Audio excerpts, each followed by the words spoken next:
Hello boys and girls, today we're going to be reading Bill and Pete. This book is written by and illustrated by Tomie Paola.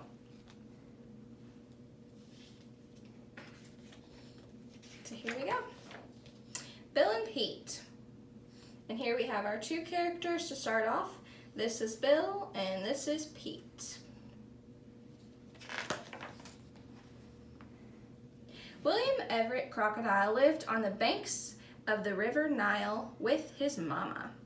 One day, Mama said, "William Everett, now that you have nice crocodile teeth, we must go to Mr. Hippo's store and get you a toothbrush before you start school tomorrow." Crocodiles have a lot of teeth they have to take care of.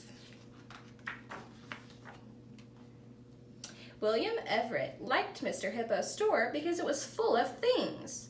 He and Mama walked up one aisle and down another. They stopped in front of the toothbrush counter.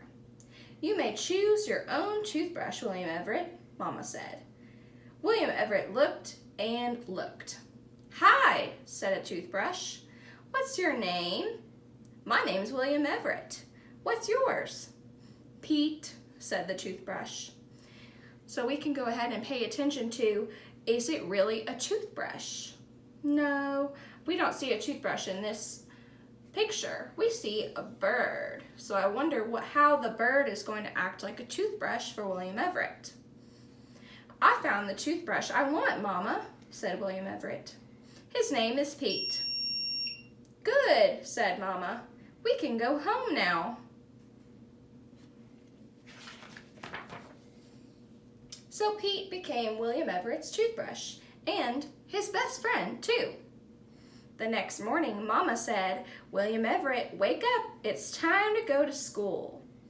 "Oh, Mama," William Everett said, "I can't wait to read and write and learn all about crocodile history."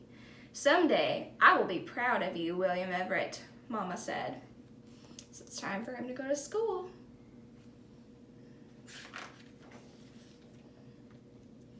"Now, class," said Mrs. Ibis, "today we are going to learn the alphabet.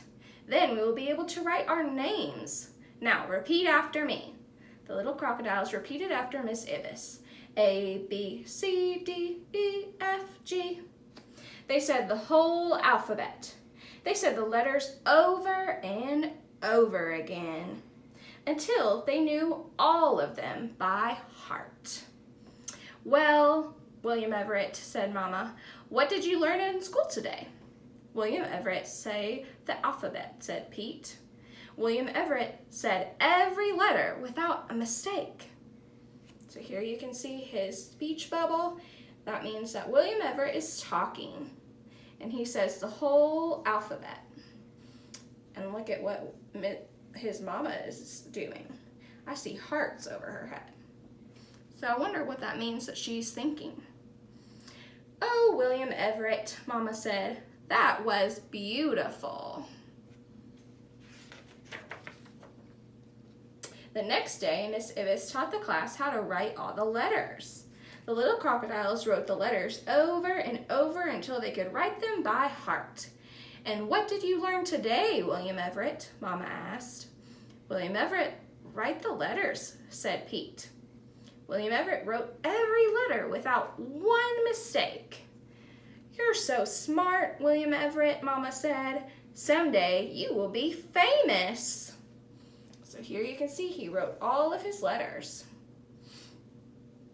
In real life, do crocodiles really write? Something to think about. "Today, class, we're going to write our names," said Miss Ibis. She showed all the little crocodiles just what letters each one had in his or her name. They wrote and wrote and wrote and smiled and smiled and smiled. The letters spelled out Sam, Jane, John, Kay, Kate, Tom, Amy. So here you can see all their names that they wrote on their papers. They all wrote and smiled some more. All except William Everett. He had so many letters in his name that he kept forgetting at least one of them. So you can see in this picture that William Everett is trying his hardest and Pete is with him, but he just can't figure out how to write his name. He always makes a mistake, and so you can see all the papers in the background where he's tried and tried and tried, but he keeps making a mistake.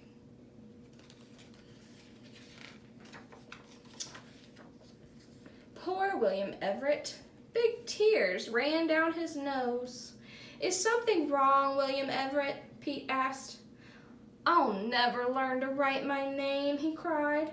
It has too many letters. So you can see William Everett is talking to Pete and he's feeling sad. I can tell that because of the tear running down his face. Now, William Everett, said Pete, I think I can help you write your name and not forget any letters. He took a pencil and wrote. And so now Pete is helping Bill. Did you learn something today, William Everett? Asked Mama. Yes, Mama, I learned to write my name, said William Everett. Bill. Oh, Bill, Mama beamed. So Bill is short for William. And so instead of writing his full name, William Everett, Pete taught him how to write his name with 4 letters, his nickname, Bill. One Saturday, when there was no school, Bill and Pete went down to the River Nile and sat on the bank in the sun. A man on a bicycle went riding by. Behind the bicycle were cages filled with crocodiles. I wonder what that's all about, said Bill. So let's make a prediction. Do you think that the man is going to try to get Bill? Or do you think that he is going to stay free and have his own space and be safe?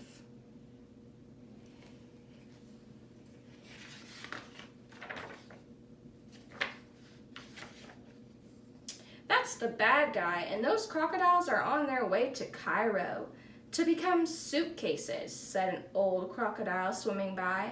Watch out, he doesn't catch you. So here's our old crocodile, and you can see he's got a toothbrush too. He says to watch out. So that means that this guy is dangerous. But he did. The very next Saturday, Bill and Pete were fishing, and they didn't hear the bad guy creep up on behind them. The bad guy lassoed Bill and put him in a cage. He didn't pay any attention to Pete. Pete tried to peck the bad guy, but Pete was just too small. So Pete is trying his hardest to help Bill, but it doesn't seem to be working. We'll see if the bad guy gets away with it.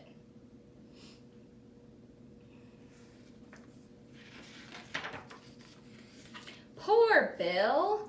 He was on his way to Cairo. All he could think about was suitcases. Brave Pete. He stayed close to his friend. The bad guy put Bill in his garden and went into the house. Run me a nice hot tub, Jeeves, the bad guy said to his butler. I will take a bath before dinner. A butler is somebody who helps someone in a house. I got me another crocodile today and I need a nap. Call me when the bath is ready.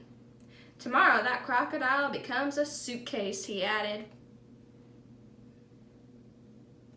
So again, you can see that Bill is not feeling very good in this picture, but you can still see Pete is following along. I wonder if Pete is going to try to help.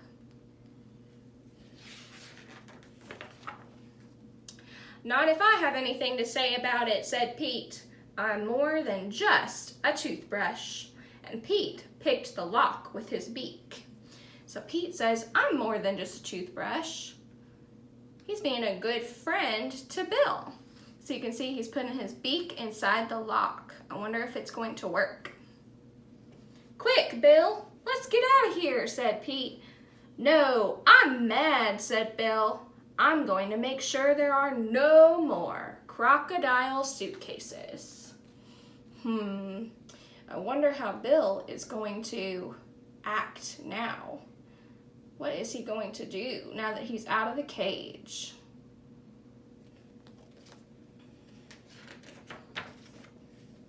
Bill climbed the wall. So you can see he's climbing up to the balcony. He crept through the living room and into the bathroom. Because remember, the butler was drawing the bad guy a bath.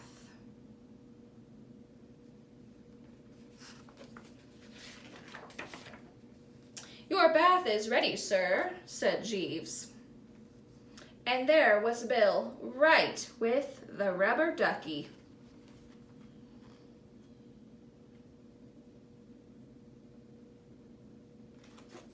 How do we think the bad guy is going to feel now? How would you feel if you saw a crocodile in your bathtub? The bad guy jumped out of the window and didn't stop running all the way to Cairo.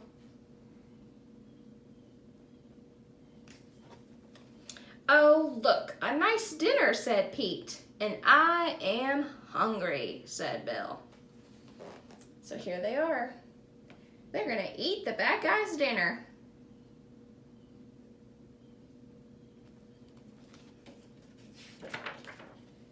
"Mama, you don't have to cook dinner for us tonight," Bill said when they got home, and he told her what happened. "Oh, Bill, oh, Pete," Mama exclaimed, "what an adventure! I'm so proud of you two." So they got away. Bill is safe, and Pete was a great friend to Bill. And that is the end of our story. Thanks for watching.